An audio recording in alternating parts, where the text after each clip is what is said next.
Philippians, chapter 4. We're going to read the first 3 verses and then pause to pray and ask God once again for His guidance.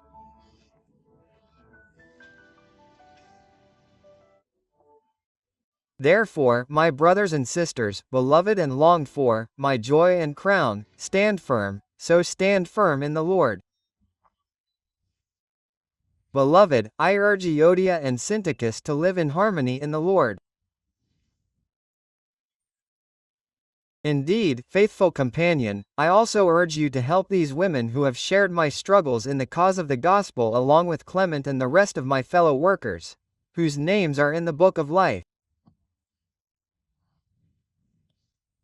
Well, finally we come to these 2 women. We had mentioned them several times throughout the first 3 chapters, precisely because everything that Paul had to teach us at the beginning had so much to do with something that was apparently happening in the church. These were women who were companions of Paul, fellow workers, partners in the spread of the gospel, who at this moment seemed to be irreconcilable.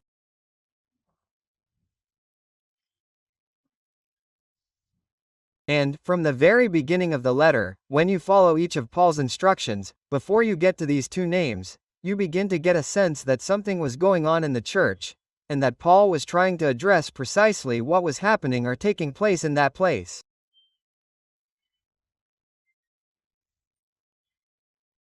Paul gives us a whole theology in 3 chapters about how to reconcile conflict and how to avoid it as well. And what I want to do by way of introduction is to review with you just 3 or 4 verses prior so that we can see that Paul was certainly giving a direction.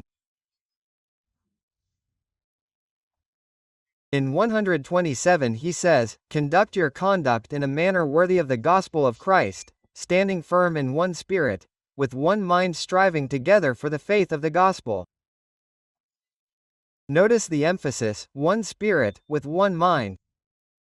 In 22, Paul says again, "Make my joy complete." It's not complete, but make it complete. How? By being of the same mind, having the same love, united in spirit, dedicated to the same purpose. 3 times in a single verse, Paul mentions the word same, one mind, one love, and one purpose. Immediately after, in the following verse, in verses 2 and 3, he tells them how Christ did not consider himself equal with God, but emptied himself, became a slave, was made man, and suffered death on a cross. But he presents that Christ in that way as the example that you and I should follow in our lives. In verses 27 and 8 he speaks to them. Excuse me, in 27 and 8 it's all that I just said. In verse 23, to correct myself. So, these are his words. Do nothing from selfish ambition or vain conceit. What's going on, Paul? But in humility count others more important than yourselves. And in chapter 3 we saw how Paul made an invitation in verse 17 to imitate him and to imitate those others who have borne a good testimony, who have walked right with God. And now he finally gets to where he wanted to get to from the beginning, which is to be able to refer to what was happening in the church, evidently motivated by something between Syntyche and Euodia.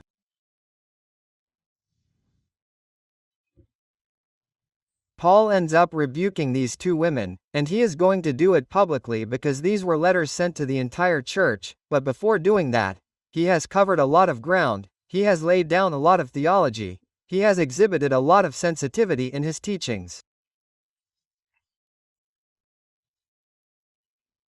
And that is vital, brother, for you and me, because many times we try to mediate a conflict and we end up aggravating the conflict.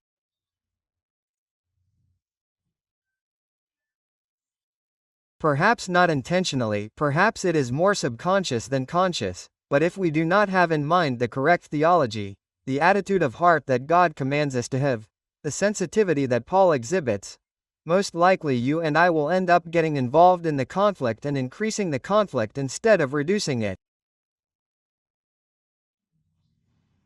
Pastor, but if it was with good intentions.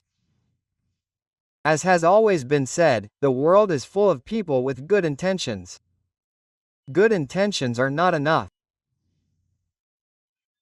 And the reality is that many times our good intentions, when analyzed in God's light, are not as good as I thought they were.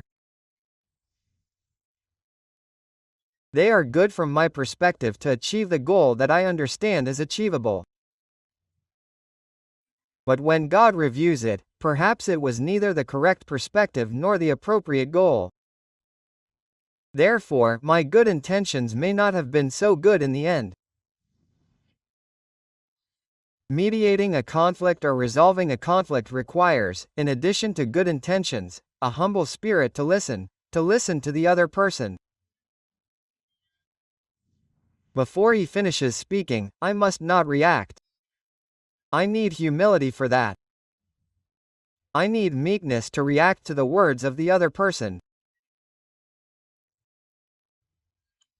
The words of the other person are not always digestible, but even those that are not digestible, I need to react meekly according to what the word teaches me. I need sensitivity to understand.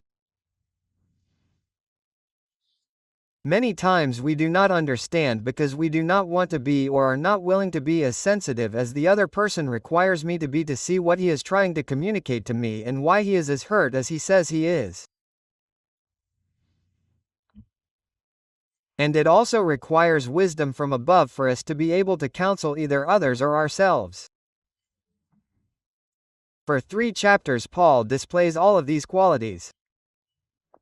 Paul exhibits them, he expounds them, he explains them, and then finally he comes to Syntyche and Euodia.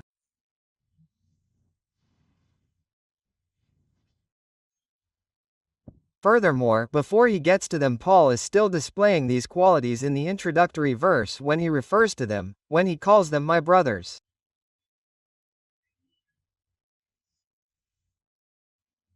Beloved, longed for, my joy and crown.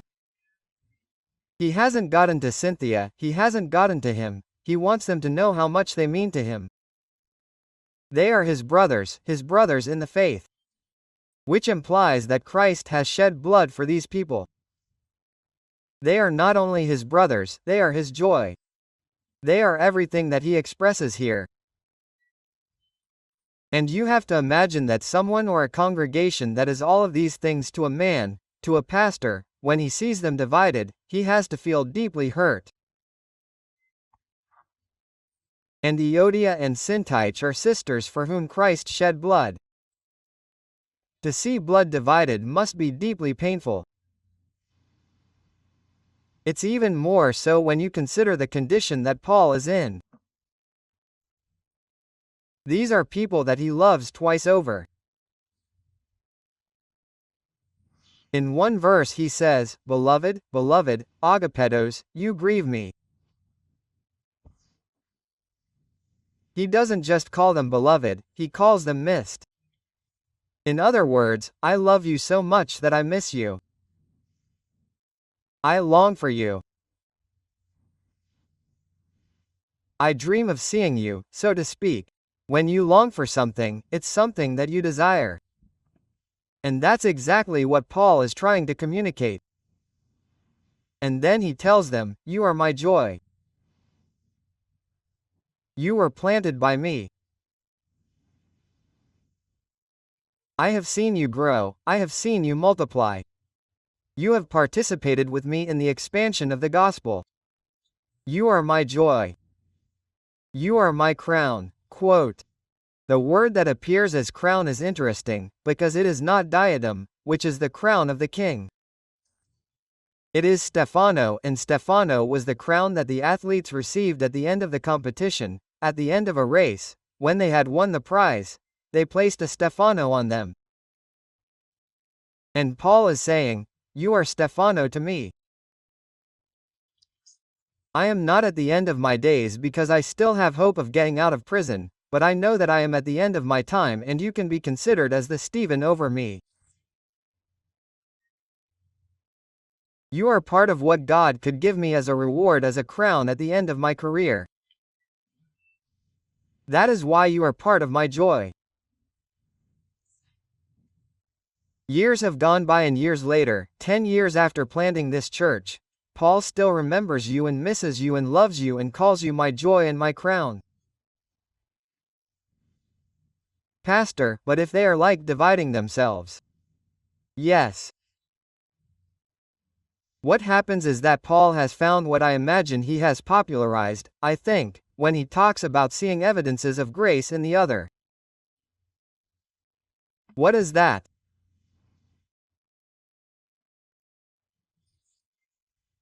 It is the fact that you know that this brother, this church, a group of brothers, have been washed by the blood, and they have these weaknesses and they have these difficulties, like the Corinthians, but you need to find in them, if they are truly children of God, evidence that the grace of God has been working in us, and encourage them and support them and stimulate them to continue forward.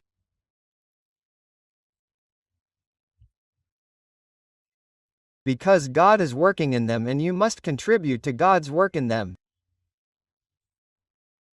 And that's how he explains, Mahini, he explains how Paul can write to the Corinthians and say thank you for you, to the Corinthians who were divided, who had problems with the gifts, where there were problems of immorality, and obviously Paul is referring to the true believers there. But even in the church of Corinth, a church as immature as Paul himself describes it, he found evidences of grace to encourage them to continue forward, and so in the Philippians as well.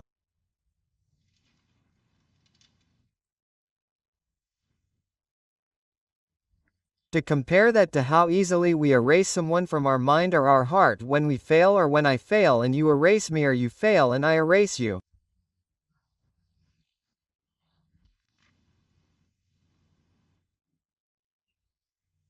The Corinthians failed, the Philippians failed, the Galatians failed, but Paul remains with a pastoral heart, encouraging them and finding these evidences in them.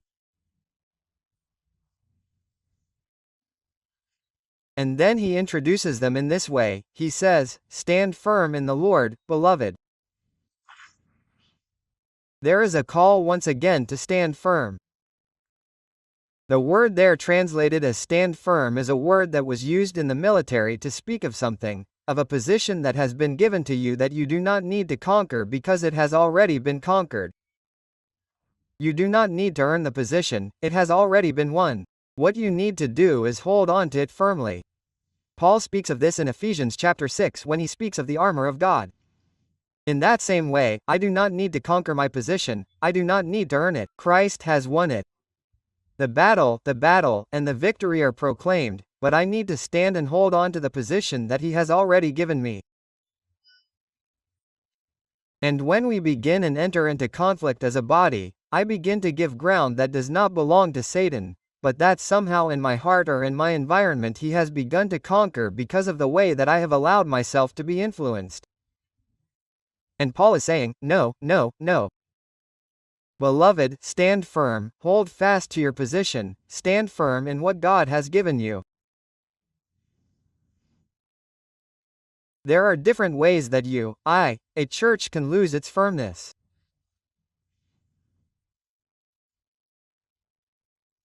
It could be because of bad doctrine, as was the case with the Galatians, who embraced a works-based gospel, and when you do that, you start building on sand and you are not standing firm.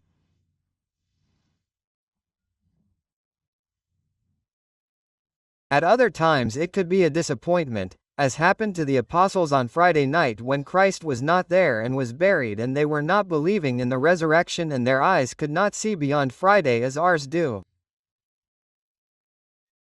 And often our pessimistic view of life has to do with the fact that my eyes can only see as far as Friday night and I cannot see Easter Sunday. Sometimes that disappointment robs me of the firmness that I had up until that moment. Other times it is our lack of faith, we believe, but at the same time we are unbelievers. Fear not. Christ continually emphasized this command to the disciples. Perhaps the most frequent command in the entire word. Do not be afraid, only believe, Christ says to Jairus when his daughter died. And you and I need to hear that over and over again, because our preference is not to walk by faith, but to walk by sight. Sight gives us assurance, as we understand it, security, but faith gives me dependence. And God wants me to walk by dependence and not by faith. That requires more of a life that waits on God, rather than planning in God. It's something that God does, and we're not against planning, but God wants me to depend primarily as I move forward. Now, is it possible to have good doctrine? It's possible to have a mature faith. It's possible not to be in the midst of disappointment and somehow lose your firmness, lose your stability, which is what was happening here in Philippi. There's a disagreement between two people who apparently had a certain preponderance in the congregation. There's something that's being threatened. There's nothing that threatens the stability of a church more than the possibility of conflict that spreads throughout the church. And this conflict always begins at the level of the heart, but as out of the abundance of the heart the mouth speaks, to that same extent, then hearts become involved and suddenly we have a situation similar to that of Philippi, as happened on this occasion.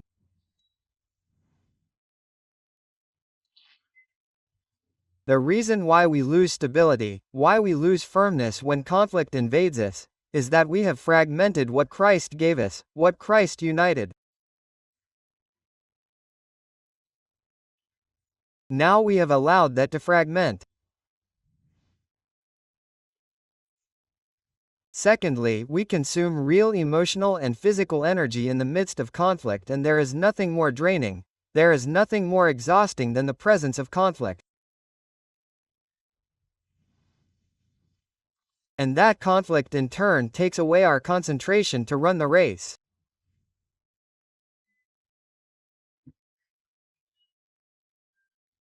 So all of a sudden, I feel drained by the emotional drain, I feel drained by the lack of focus, I feel drained because the energy that I should be using to expand the kingdom, to counsel others, to unite others, to preach His word, to pray, to study His word, now I have to spend it on memorizing, on remembering, on ruminating, regurgitating things that continue to drain me even more.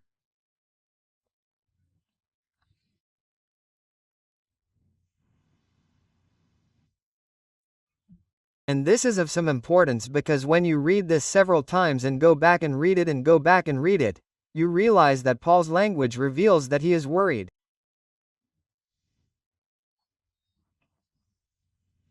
He is burdened with this situation, and he is burdened while he is already burdened by other things. But apparently this has reached significant proportions, and in fact everyone who has tried to study this text comes to the same conclusion.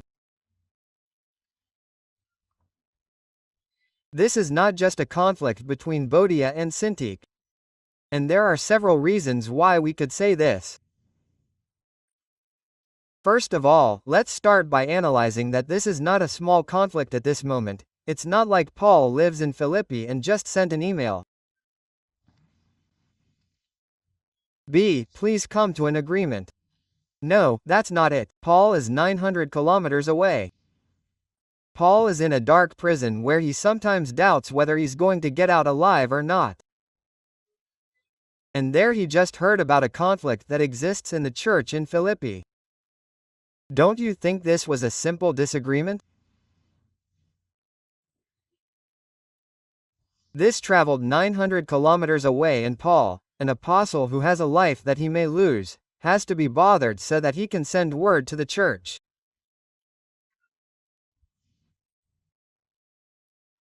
You can see how far and how fast bad news travels, not only bad news, but bad news that smells like gossip. Imagine yourself in a dark, cold prison, alone, and he has already said that he only had Timothy who felt the same way as him, alone. That now you have to hear from almost 1,000 kilometers away, that there are two sisters whom you love, who were your companions, who have this discord, and that now you have to intercede for them. They should be writing to me who is in prison.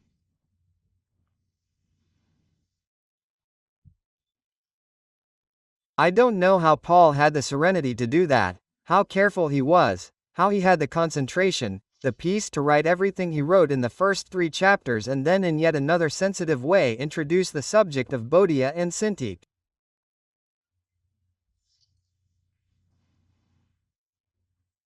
We need that sensitivity, we need that grace. When we have frequently lacked grace, when someone approaches us and mentions the absence of grace, we often try to respond by saying, "Well, but it is the truth." As if that excuses us for having been insensitive. No, Christ never divorced his grace from his truth. And neither does Paul. Paul has 3 chapters showing us what the ground is on which this reconciliation should be built. Let's remember, brother, that gossip travels fast, it travels far, it is very destructive when it arrives, and once it enters my mind it is difficult to remove the impact it caused. Well, we have already clarified all that. Yes, but I remember 3 days ago, oh, I thought we had clarified everything. Yes, that's great, we clarified it, but you realize that it is not so easy to remove from our mind, from our memory, from our emotional memory the impact that gossip or bad news had. In the first place. Paul knows that. He knows the dimensions that this can have. And so when he writes to these sisters, he tells them that he begs Euodia and Syntyche to live in harmony in the Lord. First he calls them to stand firm in the Lord, and now he calls them to be in harmony in the Lord. The word harmony in the dictionary of the Royal Academy has the same definition as in the original language. It is a combination of simultaneous and different sounds, but in harmony. Imagine a symphony. Simultaneous sounds, but not in harmony, each one playing on their own. Well, if you imagine Syntyche and Euodia as 2 musical instruments, they are not following the conductor of the orchestra. They are not creating harmony, they are creating a cacophony, which again in both the Spanish and the original language is defined in the same way. Dissonance that results, listen, from the inharmonious combination of acoustic elements. That is exactly what is happening. Syntyche and Euodia, when they speak, are dissonant. They are creating a dissonance that is inharmonious when their verbal acoustic elements are heard. If Paul says, "Please live in harmony in the Lord," there is no other way to do it than in the Lord. And if we are in the Lord, there is no way we are not in harmony. The phrase "in the Lord" is very Pauline. Over and over again it appears in his letters in the Lord. In this case, and I would say it probably has similar applications in any of the other cases, but in this case, living in harmony in the Lord has to do with you thinking what you need to think about this living together with Euodia and Syntyche through the mind of Christ.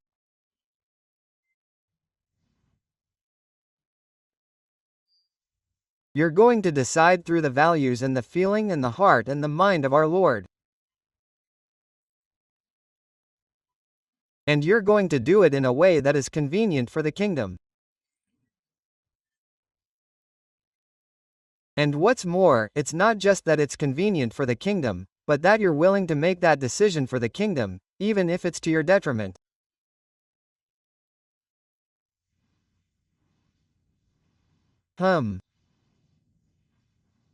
What do we think now?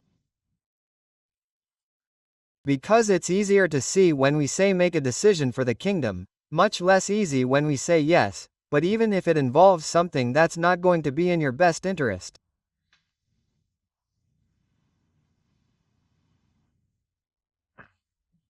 When Paul writes to the Ephesians, listen to what he says in 4-3, strive to preserve the unity of the Spirit in the bond of peace.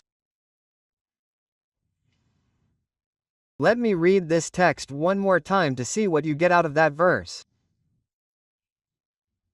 Strive to preserve the unity of the Spirit in the bond of peace.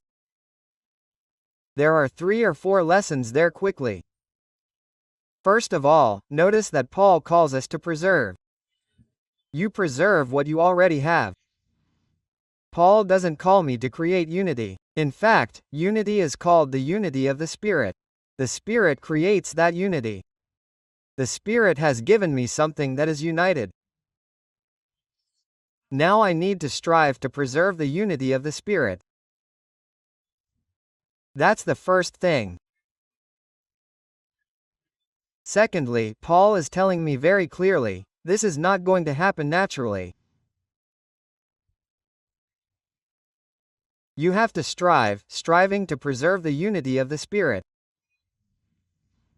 What does striving entail? It entails that sometimes I'm going to have to keep quiet. Hey, but I want to. No, don't say anything.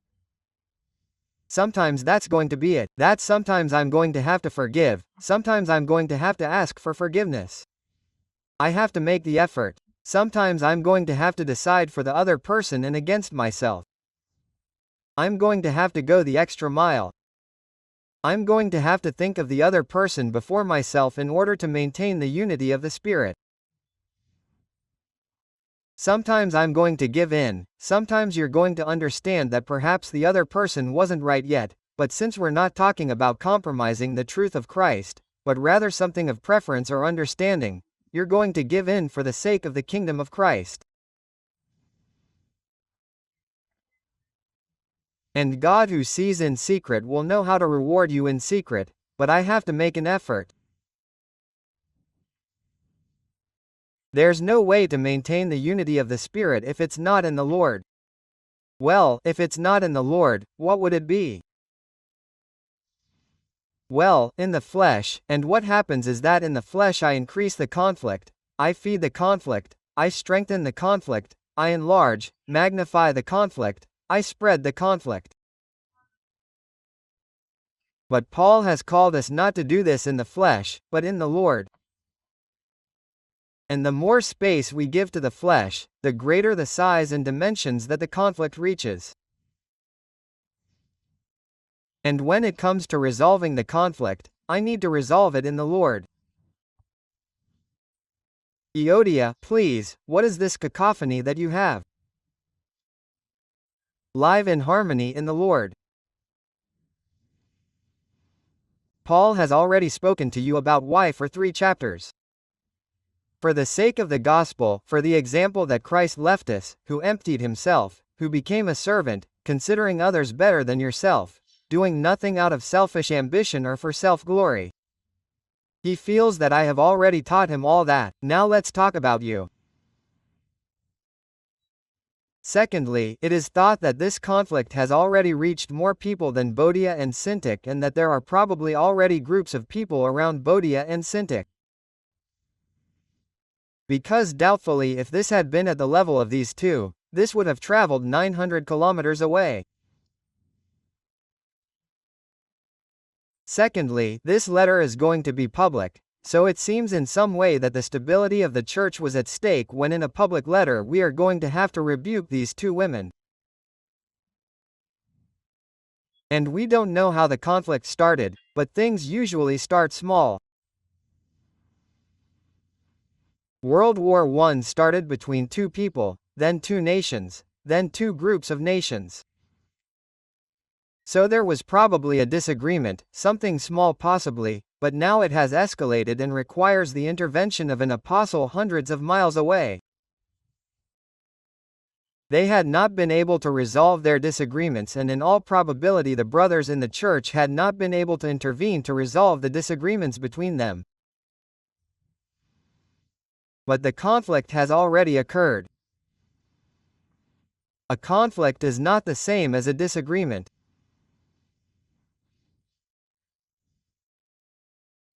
Oh, if we go to a restaurant and you want Mexican food, I want Chinese food, and you say Mexican is better, I say Chinese is better. We have a disagreement, but there is no conflict as long as you can order your Mexican food and I can order my Chinese food. The conflict potentially begins to appear when you have to go to one of the two restaurants and it turns out that you have a passion or a voracious appetite as you want, a craving if you want Mexican food and I have it for Chinese food, and now we are going to have to decide, and now we begin, right? Because last time we went to a Chinese restaurant. Yes, but we've been to a Mexican restaurant 3 times. But we always please you, I'm almost never pleased. And suddenly a series of reasons appear because my appetite and my craving have been threatened by someone else's appetite and craving.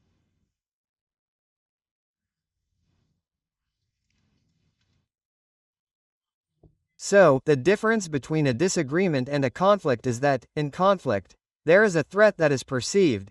It can be physical, it can be emotional, it can be something as simple as what I just mentioned, it can be status, it can be relationship, but the people involved in the conflict have perceived a threat to something in their lives. The question would be, what did these two women perceive? Well, nobody knows. Maybe it was leadership, there are many speculations. Maybe these women, as I will explain a little later, were most likely leaders within this church. Maybe the perceived threat was the leadership of one or the leadership of the other. Some have speculated that perhaps what was happening was that both were very close to Paul, and so the threat they perceived was that Paul's relationship would be better with one than the other.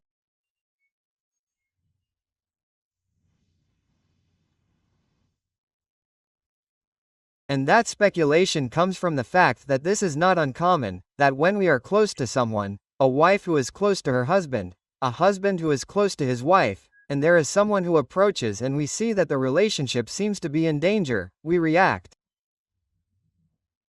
It is a human reaction, not good, but normal among us.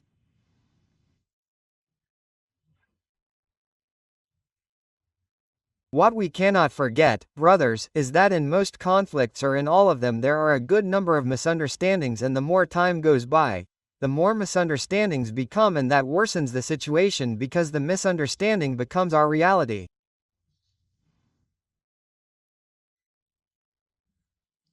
That is the problem, that it is no longer a misunderstanding, it is a reality, and you explain it to me. And I understand you, and I told you, oh, well, okay, I forgive you, but when you leave, I'm left thinking in my mind, yeah, that's what he said now, rationalizing it. But the truth is that this is what happened. It's still reality in your mind, even though I explained to you that it wasn't like that. Paul says, the way to deal with this is all this stuff I've talked about in the first 3 chapters. Our insecurities fuel conflict, they magnify conflict. It's the lens through which conflict is seen that much bigger.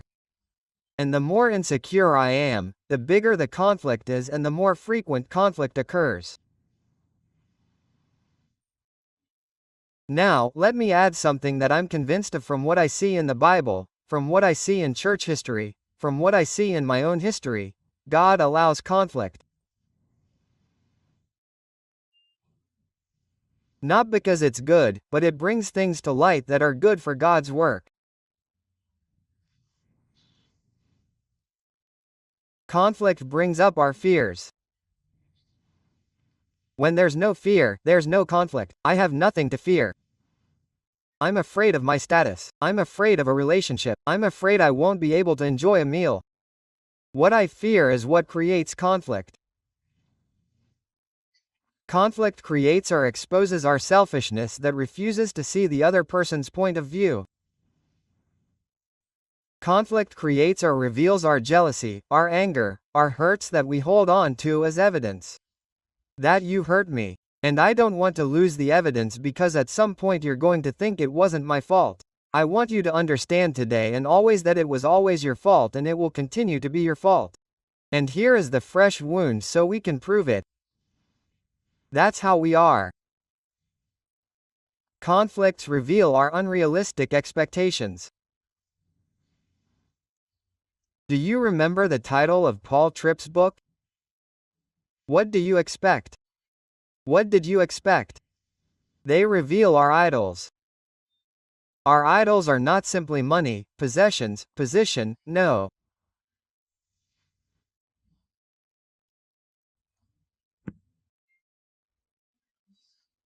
I believe that I have been discovering in the Word, in the life of the human being where I fit in, that our greatest idols are human beings, starting with myself, then human beings close to us, and the closest ones are our children or our husband or wife.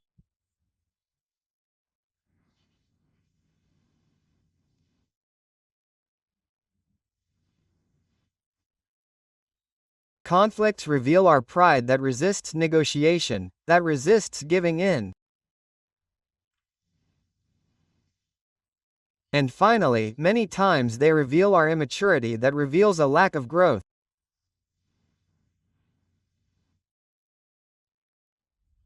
Brother, next time you are in a conflict, try to think through everything that Paul has said in the first 3 chapters. Next time, I think this is an important note, that you see 2 brothers in a conflict. Brother, for the love of God, if you are going to try to mediate, do not take a position. You do not have to take a position. You are not part of the conflict. Once you take a position, you are part of the conflict. You need another mediator who is not part of the conflict. You can see where the positions are, but do not take a position.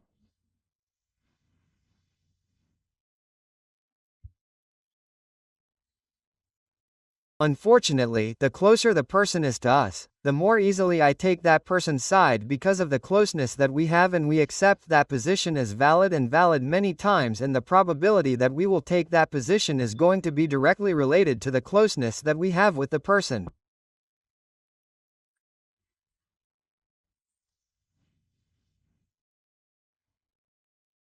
Brother, you do not know, or perhaps I do not know, or perhaps none of us know how difficult it is for a human being to decide or think against the person who is close to you.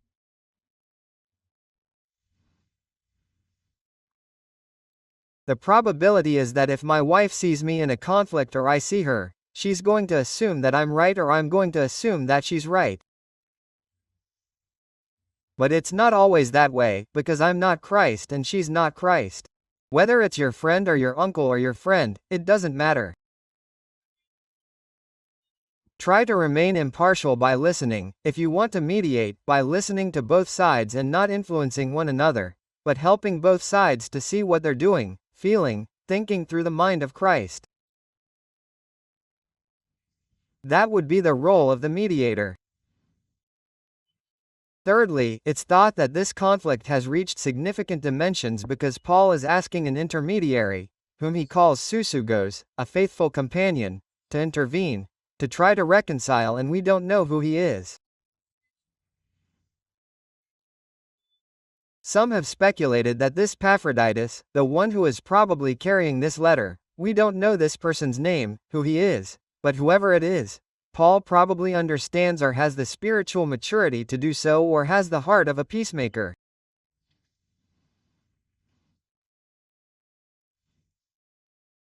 And so Paul is trying to ask this person as a peacemaker, and perhaps knowing his qualities as a peacemaker or the use that God makes of him as a peacemaker, to intervene in this conflict. Christ told us that blessed are the peacemakers, for they will be called children of God. That peacemaker must be a mature, sensitive, humble, rational, impartial person, without prejudice, without favoritism. And we need peacemakers in the midst of the flock. All the time. We are human beings, and God uses peacemakers in our midst. And you need, if God has called you to be one of those, ideally all of us should be, but in some other way, some stand out more than others for that work among us, among the sheep, between sheep and shepherd, between shepherd and shepherd, between sheep and sheep. Whenever you can, naturally exercise your function as a peacemaker for the sake of the kingdom.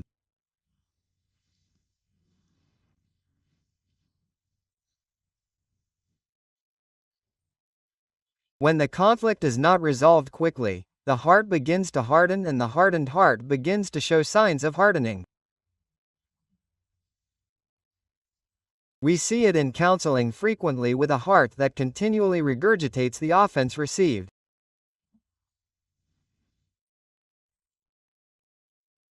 That is a heart that frequently focuses on the injustice perceived or received or suffered or experienced in the harm done to it.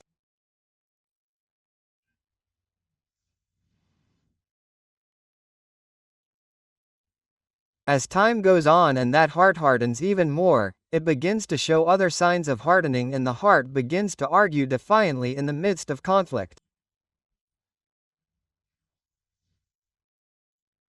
That heart does not accept mediators, it does not accept a solution that may be offered, it does not accept excuses. That hardened heart does not believe, it does not trust the motivations of the other, and that heart, thus hardened, begins to isolate itself from others.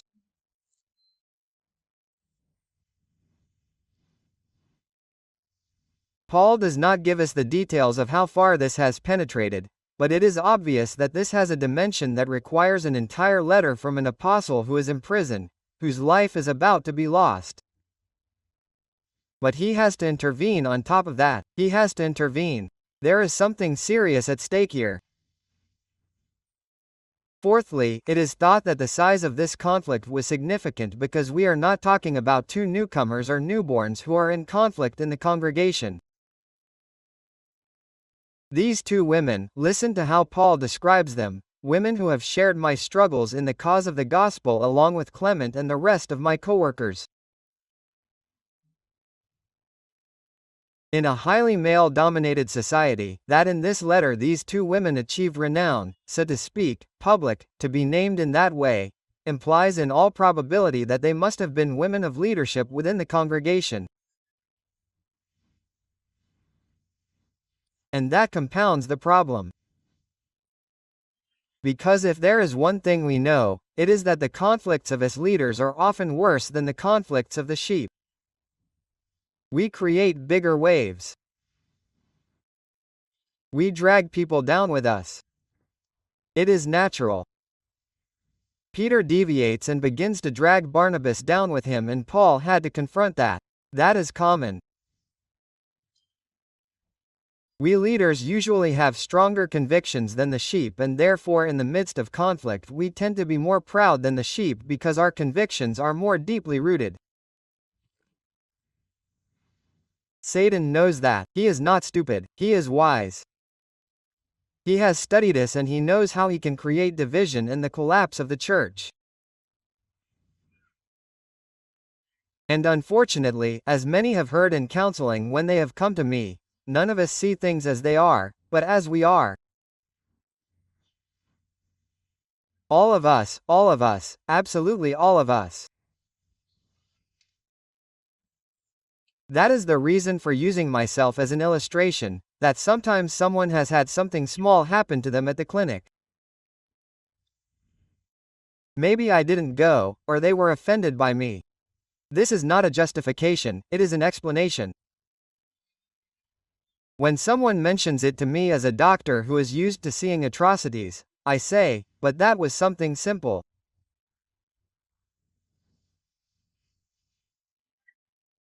For me that did not require any special consideration, but I am seeing it as a doctor, as I am. But the reality is that for the sheep it was not like that, it was something else. And I cannot justify what it is for me.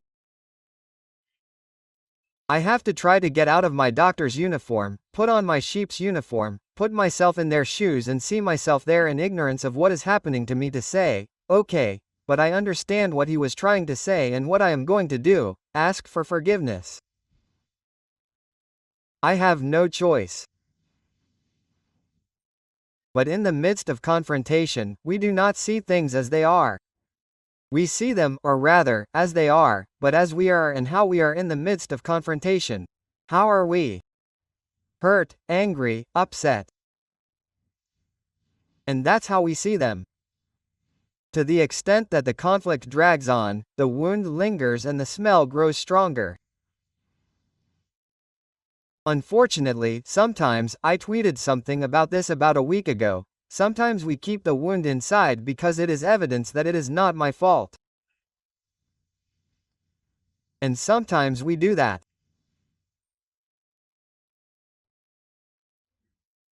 Fifth, this conflict must have been significant for something I already mentioned, which is that this letter is not called Syntyche and Euodia or Euodia and Syntyche, as it is called Philemon, Titus, Timothy.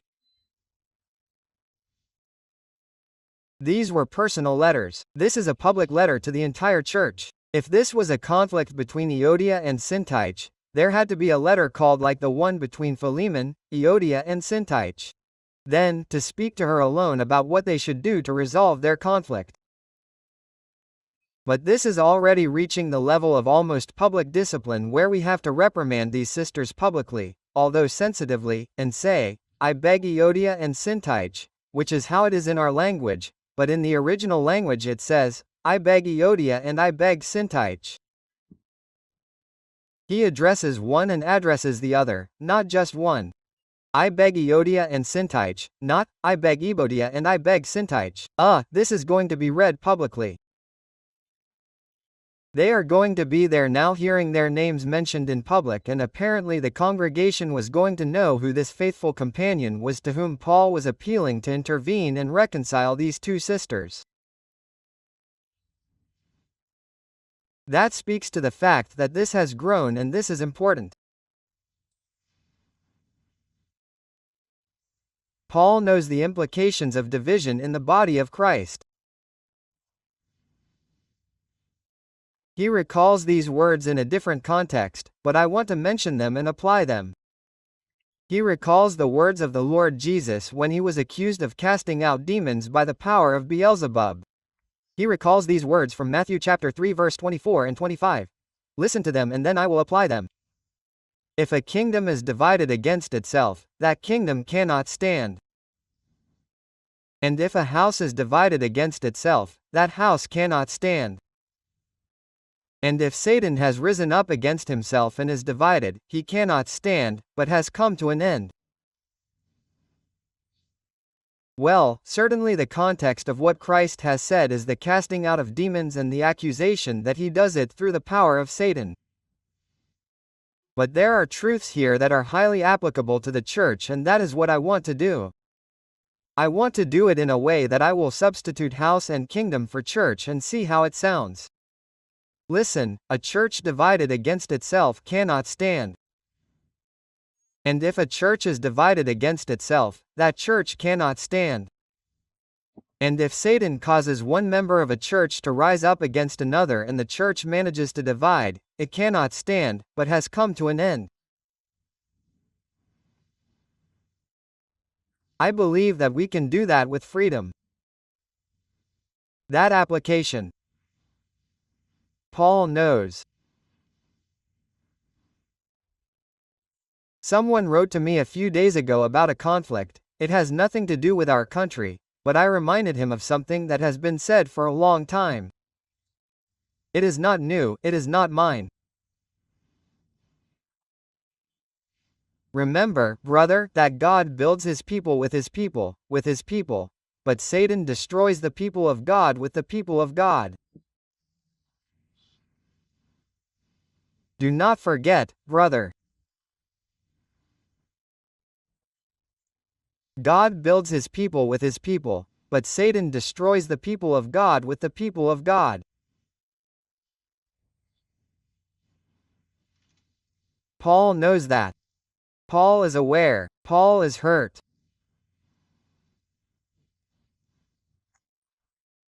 Prison is a problem, but these beloved brothers, longed for, my joy and crown, they burden me.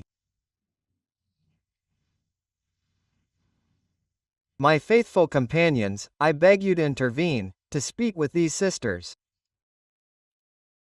Perhaps it was someone close to them. Talk to them. Unite them for the love of God. Don't let this church bought with blood have to see that blood divided. If it burdens Paul's heart, it won't burden the heart of our God. Brother, if the church were divided, what would be the testimony of a divided church before the world? What would be its legacy? To them. If we were divided, what would be the opinion of that world that is out there looking in on the Christian faith? You want me to join the Christian faith? But it turns out that you are teaching me a Christian faith in individuals who today are divided, and you want me to join the division. What would be the testimony, the opinion of those outside? In what way do we see that division would honor God? How do we say that we are the people of God if we divide ourselves? How can we say it? How can we say that we are a special people called to proclaim the virtues of the one who called us out of darkness into his light? In what way are we going to proclaim those virtues divided? There is no way to do it. In what way can we justify that we are a holy nation, a chosen people, a chosen race, a holy nation for the praise of our God? We would not rot. Listen to the words of the Lord Jesus. You know them as well as I do. John chapter 17, in the upper room, the last hours before ascending, he says to him, Father, the glory that you gave me I have given them, that they may be one, just as we are one, I in them and you in me, that they may be made perfect in unity, so that the world may know that you sent me and loved them just as you have loved me.